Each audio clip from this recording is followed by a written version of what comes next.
Blog Talk Radio.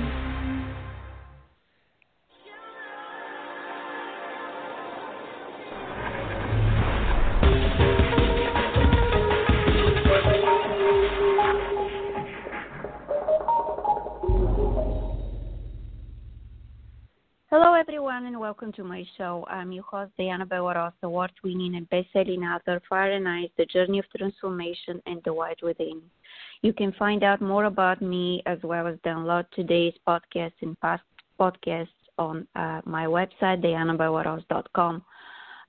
All the podcasts right now are available on YouTube as well. You can subscribe to the channel, share, tag, do everything in your power to use my podcast and help other people cope with what's going on around us. And at the same time, my podcasts are full with useful tools to help yourself and to help women in domestic violence and abusive relationship, as well as a lot of business tools from people who are very successful in what they do, and just giving you all the necessary information for you to be a successful business woman or man.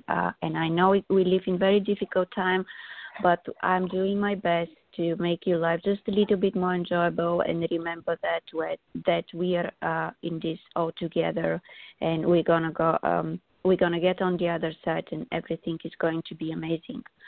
So today I invited very, very successful woman. She does incredible work with her magazine, with interviews, and she's with us today. Her name is Elisabeth Colazos. She grew up in Barton Rouge, Louisiana. Her inspiration to write about artists came from spending so much time in New Orleans. She adores reporting upon artists, whether one-on-one or covering events. She named her magazine Gemma Magazine because it refers to guidance characteristic of artists. It also refers to someone who thrives upon artistic connections. Therefore, it has a double meaning. So, hi, Elisabeth Colazos. How are you today? Hello. Hi, how are you, Diana? That was such a beautiful introduction. Thank you. I'm happy to be here. I feel honored. So thank you so much for having me.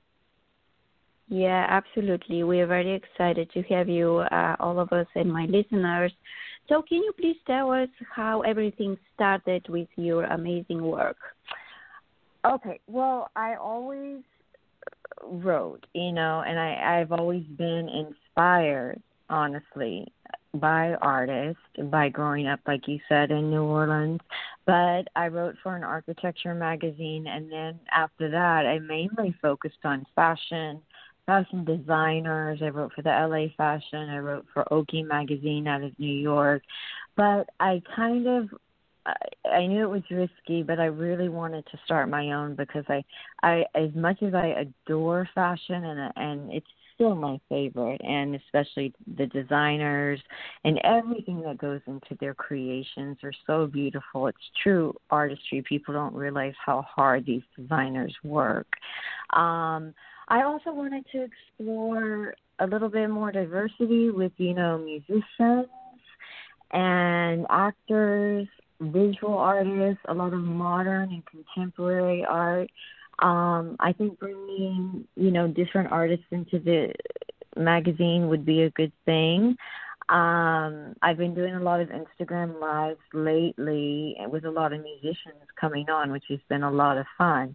And a big thing about Gemma is the diversity factor. I think, consists of so many different types of people, and it has the power to bring people together, from childhood all the way through adulthood. So in a nutshell, that's a little bit about Gemma Magazine. I'm always looking, I'm just very inspired by the arts, and I think it's very inspirational in general. And I usually have something always to create or to think about or put together and publish or go live with, and that makes me happy. But, for people listening, I hope you guys check it out. Can you share with us the website where people can find your work? Oh, sure. It's Gemma, and that's Gemma, magazine.com. A lot of people think my name is Gemma Diana. It's not. It's Elisabeth. And a lot of times they'll say, "Oh, hey, Gemma," and I just say hi back. And I need to say my name is Elisabeth, because most people brand themselves as as by your name, and which is very smart. But I chose the names, and I get asked this question a lot. One, there's like the gem-like, to me, characteristics of artists, in terms of the shades, the different types, the colors, all different facets, very multifaceted. Secondly, it also means someone that's, very artistic, someone that's attracted to artistic connections and the arts in general, someone who's very sensitive to her environment and things happening around her. So I and then it stuck. It was easy to remember, and so I decided I would just leave it at that. So maybe I'll change my name now because I like the name so much. Why? And I love it. I like it a lot. I mean, it's funny because I really wanted to push myself and get to know other art mediums besides just fashion, and I've been having a lot of fun with artists, and how beautiful their work is and how it tells a story. I interviewed an artist yesterday, and she does a lot of street art, and I didn't even know this, maybe you knew, but they're painting a lot of downtown walls, a lot of murals, billboards during the pandemic to kind of keep people's hopes up because, if you probably know more than me, I really enjoy your meditations, and that's something I'm a part of, so I'm very grateful for that. Oh, thank you so much. I think it was yesterday, correct, or the day before, where they announced they were going to extend the lockdown a little bit. Yeah, or keep people at home a little bit more. So I think meditating is helpful. And the thing about the art is no one can really take that away from you. I tell that to artists all the time. If you sing, if you act, if you dance, if you paint, that's no one can take that away. So I find that to be very inspiring as well. But it has been, a tough time, and I'm a mom, so especially if you have kids, to just be told you're not going to school, you're not going to graduate from high school, or at least it's going to be online, and everyone is online right now. So I'm just trying to keep working harder and harder to inspire more. I really love what I do, and I'm very excited to feature you. I'm very excited to see your art on the site. Thank you so much. Thank you for You're this welcome. opportunity. But, I've learned a lot over the past couple of weeks with the musicians. At first I was a little bit nervous because I thought, oh gosh, I don't know enough about music to take them on. But the great thing about that is they always want to play, So we've heard the blues, we've heard country pop, we've heard indie pop. So now it's like, okay, I need to get some fashion designers back on there. And fashion is something that I'll always love. It's just, it's, how do they say? It's just in my heart. It's in my blood. But I also think it is good to challenge yourself as well in terms of other art forms. And I'm going to have, I've covered Shiva Nagar from The Assassin, who was wonderful and so open, as well as Christian Keys from In Contempt. So that was exciting. And next up, in terms of actors, should be Felix Solis from Ozark, which I literally binged till 4 in the morning watching all of season 3 so I could catch him. He plays a head of the Mexican cartel. So I like that type of stuff. I know it's kind of strange. But I did stay up to 4 a.m. and I did watch it. And the most kindest man, he meditates every day.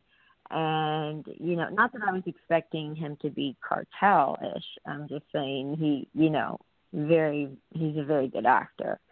And I happen to love Ozark as well. So, you know, there's a lot of room. I get criticism a lot of times too.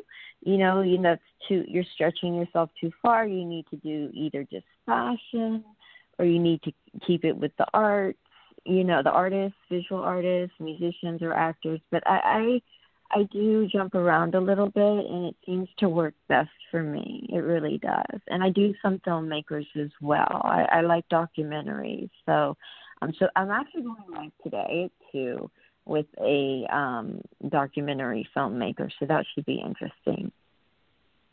Yeah, definitely. How people can find your time and who is going to be featured on Instagram? I believe that this is where you do your interviews. Can you share with us? Right. Oh, yeah, I'm glad you brought that up. So when I go live, obviously it is on at Gemma Magazine. That's the Instagram. And that's when I go live. And then sometimes I go live and I publish through the site. You know, a lot of people don't like to read anymore.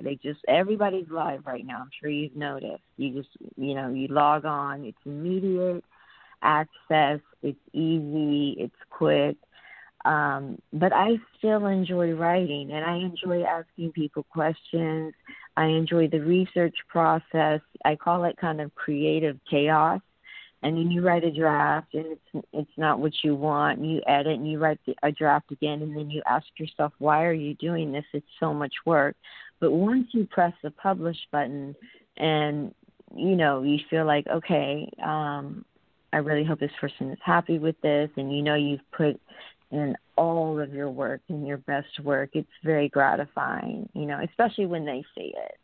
So I do both, actually. I even though I'm doing lives right now, that's something I wanted to try. I'm still publishing, just to make that clear. You know, I call it old school publishing because no one wants to read anymore. Yeah, but people don't have patience. No, I mean, they want the blog post to be 2 paragraphs, and I usually do an intro, and then I go into a Q&A, and then, you know, you need to have a conclusion, and then I give the social media links. So I think that's really important to keep that up, and also to see it growing. You know, if I stopped publishing that way, it just wouldn't grow.